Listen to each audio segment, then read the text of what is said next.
Hey bambang, j'espère que vous allez bien, en tout cas moi ça va nickel. On se retrouve aujourd'hui pour une nouvelle vidéo sur la Ligue des Champions. Ah, enfin le retour de la Ligue des Champions avec deux matchs le mardi entre Barcelone et le Paris Saint-Germain et Leipzig et Liverpool. Deux grosses affiches, bien entendu une nous intéresse plus que l'autre, on est bien d'accord. Mais avant de commencer, n'hésitez pas, un commentaire, je vous réponds dans la foulée. Un petit pouce et surtout abonnez-vous, on est de plus en plus nombreux, c'est super cool. Voilà, on attaque, c'est parti les gars. Commençons donc avec le très attendu Barcelone contre le Paris Saint-Germain. Voilà, deux équipes qui ont l'habitude de se rencontrer en Ligue des Champions, c'est le cas de le dire. Ils ont eu des fortunes diverses, malheureusement c'est plus côté Barcelone que ça tombe à chaque fois.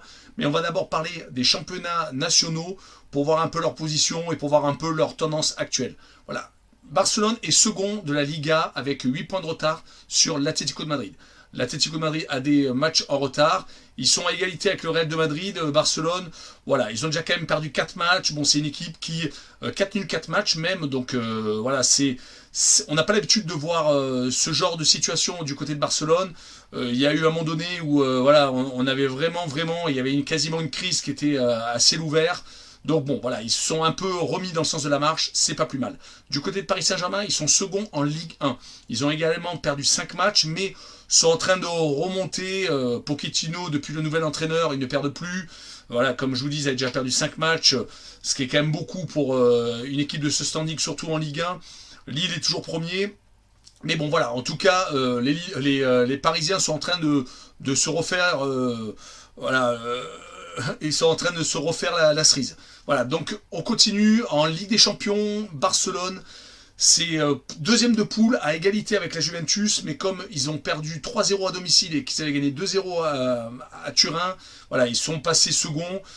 Malheureusement pour le Paris Saint-Germain, le tirage au sort a donné un affrontement entre les deux clubs, comme on a l'habitude quasiment tous les ans d'avoir.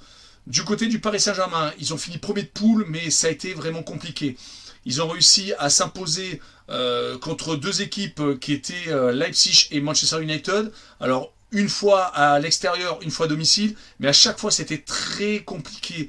À Manchester United, ils gagnent 3-1, mais il y a eu un partout. Il y a une transversale de Cavani qui arrive seul face au but. C'est un peu le tournant du match. Finalement, il marque dans les 10 dernières minutes. Voilà. À Leipzig, il gagne 1-0 contre Leipzig à domicile au Parc des Princes. Mais pareil, c'est lent, c'est chiant. Et c'est une limite à miracle qui est toujours 1-0. Par contre, voilà, ils ont gagné...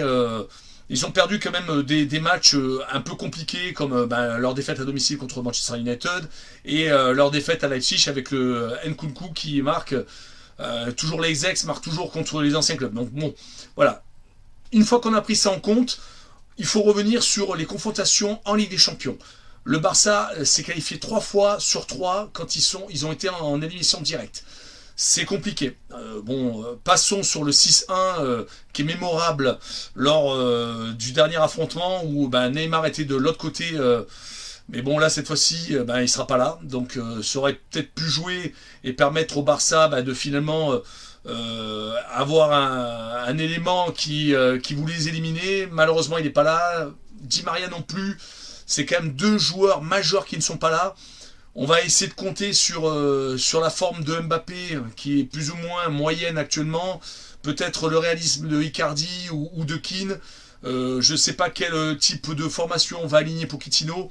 Voilà, une fois que on voit ça, sur les tendances actuelles, le Barça a pris tout de même 16 buts sur les 13 matchs depuis début 2021. 13 matchs, 16 buts, c'est quand même beaucoup. Ils sont assez fébriles. L'anglais, Umtiti, n'en parlons pas. Ils ont tendance à faire beaucoup d'erreurs. Mais bon, voilà, ils sont quand même... ils ont perdu que 2 fois contre l'Athletic Bilbao et en finale de la Super Coupe d'Espagne et contre Séville en demi-finale aller de la Coupe du Roi. Donc voilà, une fois qu'on a pris ça en compte, on peut se dire que le Barça est quand même une équipe qui marque plus qu'elle ne prend de buts. Et Messi est en train de revenir en forme. Il vient de marquer un doublé lors du dernier match à domicile contre Alaves. Ils ont gagné Alaves 5-1. Du côté du Paris Saint-Germain, Voilà, ils sont sur 8 victoires, 1 nul, 1 défaite depuis début 2021. Donc voilà, c'est pas mal aussi.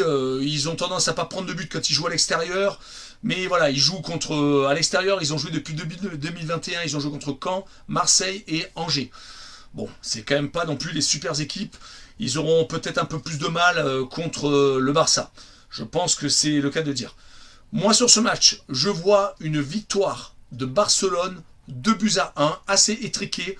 Ça peut donner de l'espoir au Paris Saint-Germain, car ils auront marqué un but à l'extérieur. Et je vois le plus de 2,5 buts. Ça m'étonnerait que ça s'arrête à moins de 2,5 buts. Il y aura... voilà, les défenses sont assez moyennes actuellement. Continuons avec Leipzig qui reçoit Liverpool. Leipzig est second en championnat d'Allemagne. Ils sont actuellement à 4 points du Bayern de Munich, mais le Bayern de Munich a un match en retard car ils ont fait le mondial des clubs. Le Leipzig, c'est tout de même assez intéressant. Ils n'ont que 3 défaites en championnat. Ils sont sur 4 victoires consécutives en championnat et c'est une équipe qui a vraiment du beau jeu, qui a un entraîneur qui privilégie voilà, le jeu à toute autre chose. Donc on s'embête pas quand Leipzig joue. D'ailleurs, comme je vous l'ai un petit peu plus dit plus haut, le Paris Saint-Germain les a rencontrés en poule, ils ont vraiment eu du mal, que ce soit l'aller au retour. Donc voilà, ça c'est vraiment à prendre en compte. Du côté de Liverpool, c'est beaucoup plus compliqué. 4e de Première Ligue. L'année dernière, ils ont été champions, ils marchaient sur l'eau. Le Covid a fait beaucoup, ils ont tout coupé. Car avant le Covid, ils étaient vraiment exceptionnels et depuis, j'ai l'impression que tout est parti en couille, c'est le cas de le dire. Bon, certes, ils ont quand même perdu beaucoup de joueurs. Les blessures de Van Dijk derrière, elle est énormissime. Ça continue, je veux dire, pour l'instant, il n'est pas encore prêt de revenir. Donc bon, c'est vraiment, vraiment compliqué. Ils sont déjà 6 défaites. Depuis l'année 2021, ils ont encaissé 16 buts. Et ils sont même à 7 buts sur les 2 derniers matchs. Ils ont pris 3-1 à Leicester et ils ont pris 4-1 à domicile contre Manchester City. Et c'est un peu 2 défaites un peu différentes. Contre Manchester City, il n'y a pas photo. Par contre, contre Leicester, voilà, c'est super bizarre. Jusqu'à la 70e et limite jusqu'au but de Salah, voilà, c'est attaque-défense. Du moment où ils ont marqué le but, ben, je ne sais pas ce qui s'est passé, ben, ils en ont pris 3. Voilà, c'est comme ça. Donc c'est vraiment compliqué pour Liverpool. Revenons à la Ligue des Champions, ils ont un autre tempérament. C'est beaucoup mieux en Ligue des Champions. Ils ont tout de même fini premier de leur groupe, voilà, avec 4 victoires, 1 nul, 1 défaite. Donc bon voilà, est-ce qu'ils sont capables de réaliser l'exploit de s'imposer à Leipzig? Ils ont réussi l'exploit de s'imposer à l'Ajax Amsterdam, où on pensait que bon, l'Ajax n'est plus la même équipe. Hein. Ils ont beaucoup de joueurs qui sont partis sous d'autres cieux. Ils sont partis à droite à gauche, à la Juve et à Barcelone. Donc c'est plus la même équipe, on est bien d'accord. Mais voilà, en tout cas, Liverpool est capable quand même de se transcender en Ligue des Champions. Du côté de Leipzig, ils finissent second de leur poule. Ils auraient pu finir premier. Malheureusement, voilà, ils attrapent Liverpool. Je ne sais pas si c'est pas mieux pour eux, surtout actuellement. Car je vous dis, avec le jeu qu'ils déploient, ils sont tout à fait capables de s'imposer contre Liverpool. Pour ce pronostic, je vois une victoire 2-1 avec pour deuxième pronostic, je vois les 2 équipes marquées. Car Liverpool est tout à fait capable de marquer, même si actuellement, comme je vous le dis, ils sont un peu moins réalistes. Voilà, on en a fini avec la vidéo du mardi 16 février et ces 2 matchs très importants. Merci de m'avoir regardé, n'hésitez pas, un petit pouce, un petit commentaire et surtout abonnez-vous. Ciao les bambins!